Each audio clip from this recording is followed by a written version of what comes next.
नमस्कार। SPT news पर आपका स्वागत है। पेश है 2 जनवरी शुक्रवार दोपहर 1:15 राजस्थान की बड़ी खबरें। राजस्थान के जयपुर ग्रामीण जिले के चोहू में तनावपूर्ण हालात के बीच प्रशासन ने सख्त रुख अपनाया है। 25 दिसंबर की रात बस स्टैंड क्षेत्र में हुई पत्थरबाजी की घटना के बाद अब नगर परिषद ने अतिक्रमण और अवैध निर्माण के खिलाफ बुलडोजर कार्रवाई शुरू कर दी है। समय सीमा पूरी होने के बाद अब प्रशासन द्वारा अतिक्रमण हटाने की कार्रवाई की जा रही है। किसी भी अप्रिय स्थिति से निपटने के लिए इलाके में भारी पुलिस बल तैनात है। डीसीपी वेस्ट हनुमान प्रसाद मीना और अतिरिक्त डीसीपी राजेश गुप्ता स्वयं सुरक्षा व्यवस्था की निगरानी कर रहे हैं। पुलिसकर्मी हेलमेट, लाठी और सेफ्टी जैकेट के साथ हर मोर्चे पर तैनात हैं। बीकानेर से एक दर्दनाक सड़क हादसे की खबर सामने आई है। घने कोहरे के कारण देर रात भारतमाला सड़क पर एक भीषण दुर्घटना हो गई, जिसमें 4 लोगों की मौत हो गई जबकि 4 अन्य गंभीर रूप से घायल हो गए। जानकारी के अनुसार कोहरे के कारण विजिबिलिटी बेहद कम थी। इसी दौरान सड़क किनारे खड़े 2 वाहनों को तेज रफ्तार ट्रेलर ने पीछे से टक्कर मार दी। टक्कर इतनी जबरदस्त थी कि मौके पर ही अफरा तफरी मच गई और वाहन बुरी तरह क्षतिग्रस्त हो गए। हादसे में 4 लोगों की मौके पर मौत हो गई जबकि 4 लोग गंभीर रूप से घायल हो गए। कोटा में कांग्रेस से विधानसभा टिकट दिलाने का झांसा देकर 10 लाख रुपए हड़पने का खुलासा हुआ है। सोशल मीडिया के जरिए हुई दोस्ती जालसाजी निकली। इस मामले में पुलिस ने फरार चल रहे 25,000 के इनामी आरोपी विजय श्रीवास्तव को यूपी के सुल्तानपुर से दबोच लिया। फिलहाल पुलिस आरोपी से पूछताछ में जुट गई है। रेलवे कॉलोनी थाना क्षेत्र के महात्मा गांधी कॉलोनी निवासी कांग्रेस नेता ब्रजमोहन महावर से केशवराय पाटिल विधानसभा सीट का टिकट दिलाने के नाम पर यह रकम ऐंठी गई है। राजस्थान में नए साल से सर्दी बढ़ गई है। वहीं साल के पहले ही दिन कई जिलों में बारिश भी हुई, जिसके बाद अब मौसम विभाग ने घने कोहरे का डबल अलर्ट जारी कर दिया है। मौसम केंद्र के अनुसार आज शुक्रवार को 13 जिले में कोहरे का ऑरेंज अलर्ट जारी हुआ है।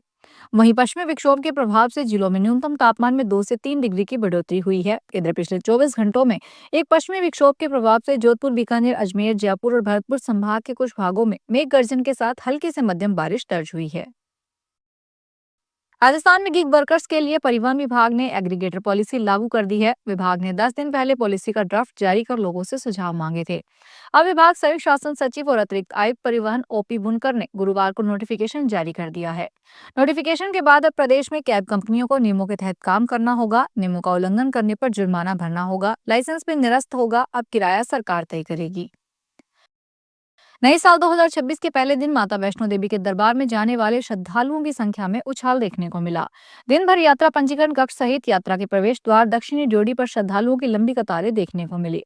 वहीं शाम 6 बजे तक 40,000 श्रद्धालु RFID कार्ड लेकर वैष्णो देवी भवन की ओर रवाना हो चुके थे। इसके बाद यात्रा पंजीकरण कक्ष 6 बजे से अस्थायी रूप से बंद कर दिया गया।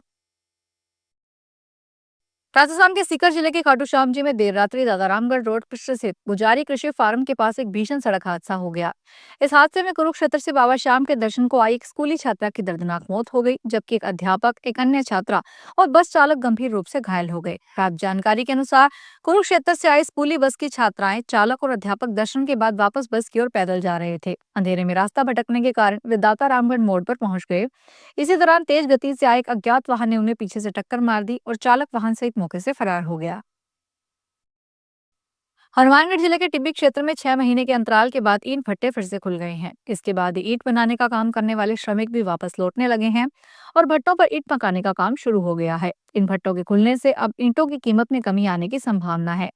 यह बदलाव राजस्थान राज्य प्रदूषण नियंत्रण बोर्ड द्वारा पर्यावरण संरक्षण के लिए उठाए गए एक कदम के तहत हुआ है। बोर्ड ने आदेश जारी किया है कि राज्य में इन भट्टों का संचालन वर्ष में केवल 6 महीने 1 जनवरी से 30 जून तक ही किया जाएगा। शुक्रवार को चांदी में एक बार फिर से जोरदार तेजी देखी जा रही है। कमोडिटी मार्केट खुलते ही चांदी में 4,000 रुपए प्रति किलो से ज्यादा की तेजी है। दिसंबर 2025 में भी चांदी में जबरदस्त तेजी देखी गई है। कमोडिटी एक्सपर्ट अजय केडिया की माने तो चांदी में ऐसी तेजी 1979 में देखी गई थी। सुबह MCX में 1 किलो चांदी का भाव 2,42,224 रुपए चल रहा था। इसमें 6,351 रुपए प्रति किलो की बढ़ोतरी हुई है। चांदी ने अब तक 2,39,041 रुपए प्रति किलो का लो रिकॉर्ड और 2,43,443 रुपए प्रति किलो का हाई रिकॉर्ड बनाया है। राजस्थान राज्य पथ परिवहन निगम यात्रियों को बेहतर और आधुनिक सुविधा देने की दिशा में बड़ा कदम उठाने जा रहा है। बीकानेर रोडवेज आगार के बेड़े में जल्द ही AC स्लीपर बसें शामिल होगी। इससे लंबी दूरी की यात्रा करने वाले यात्रियों को निजी बसों जैसी सुविधा सरकारी दरों पर मिल सकेगी। रोडवेज प्रबंधन ने बीकानेर आगार के लिए 6 ऐसी स्लीपर कम सीटिंग बसों को शामिल करने की प्रक्रिया तेज कर दी है। इन बसों के लिए टेंडर जारी कर दिए गए हैं। सभी बसें कॉन्ट्रैक्ट आधार पर ली जाएगी और निर्धारित रूटों पर संचालित होगी। अजमेर में मतदाता सूचियों के विशेष गहन पुनरीक्षण कार्यक्रम के जिले में 25,003 नॉन मैपिंग मतदाताओं को एआरओ के जरिए नोटिस जारी किए गए हैं। बीएलओ के माध्यम से यह नोटिस तामील कराए जा रहे हैं। मतदाताओं द्वारा दिए गए जवाब और दस्तावेज ऑनलाइन अपलोड भी किए जा रहे हैं। मतदाता द्वारा दिए गए दस्तावेजों का संबंधित जारीकर्ता विभाग या संस्थान से वेरिफिकेशन करवाया जाएगा। इसके बाद ही उन्हें स्वीकार किया जाएगा। राष्ट्रीय मानवाधिकार आयोग ने इंदौर के भागीरथपुरा क्षेत्र में दूषित पानी पीने से हुई मौतों और गंभीर बीमारियों के मामलों पर स्वतः संज्ञान लिया है। आयोग ने राज्य के मुख्य सचिव को नोटिस जारी करते हुए 2 सप्ताह में विस्तृत रिपोर्ट मांगी है। फिलहाल इस बुलेटिन में इतना ही, फिर हाजिर होंगे बड़ी खबरों के साथ।